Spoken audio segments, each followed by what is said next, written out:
What do you say when people play devil's advocate and they say, "Well, what about America and the CIA and our intelligence community? Isn't that a form of the KGB? And don't we have our own oligarchs who, in many ways, could be considered very close to the presidents and the leaders of our country?" You think of Jamie Dimon. You think of Tim Geithner, who was in Obama's administration, made millions and millions and millions of dollars liquidating homes. Like, how do we how do we say one is much worse than the other? Is it just because one is attacking us? No, well, fundamentally, the difference is we are not inherently evil.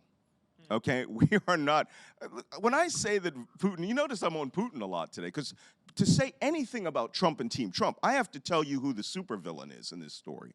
This is literally like Hans Stavro Blofeld, right, and Goldfinger. He is no longer a spy master. He is a billionaire of his own right who is using money to buy people, places, and things. He might be the richest man in the world, as far as we know, like secretly the richest man in the Well, world, you right? know, I lived in the United Arab Emirates, and fair those enough. people over there, they're trillionaires, but they're kind enough to say that they only have a couple of $1 billion.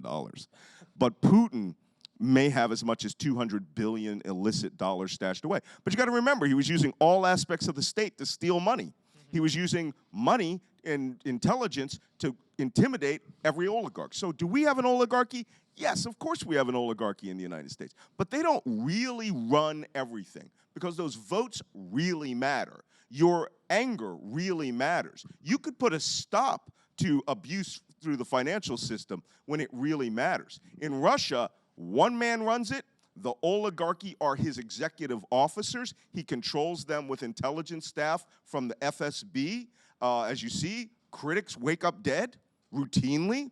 Anyone who wants democracy or freedom of speech, you have the trappings of it, but you get killed.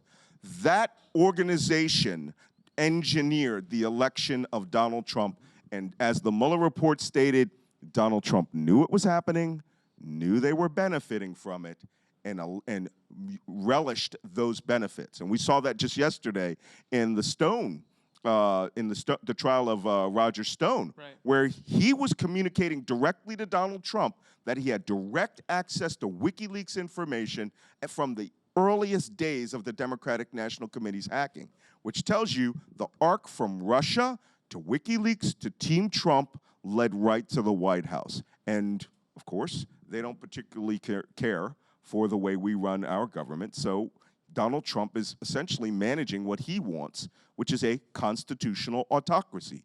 You have the trappings of a constitutional republic, like the Bill of Rights and the Constitution, but Donald Trump only rules for 40% of this country, and the other 60% be damned.